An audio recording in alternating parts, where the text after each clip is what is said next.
সত্যের সংগ্রামে আমরাই চিরদিন মুক্তির আলো হয়ে জ্বলবো। আশাহত এ জাতির আশার প্রাসাদ হয়ে সাম্য ন্যায়ের কথা বলবো। সত্যের সংগ্রামে আমরাই চিরদিন মুক্তির আলো হয়ে জ্বলবো। আশাহত এ জাতির আশার প্রাসাদ হয়ে সাম্য ন্যায়ের কথা বলবো। পুণ্যভূমি এই স্বাধীন সোনার দেশ সম্প্রীতির এক উপমা। গড়ব নতুন করে জঞ্জাল দূর করে ব্যর্থ বিফল হতে দেব না।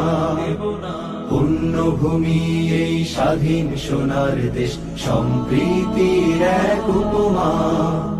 গড়ব নতুন করে জঞ্জাল দূর করে ব্যর্থ বিফল হতে দেব না। শত ষড়যন্ত্রের বাধা পায়ে দোলে এই বুকের জমিনের রণসুর তুলে শত ষড়যন্ত্রে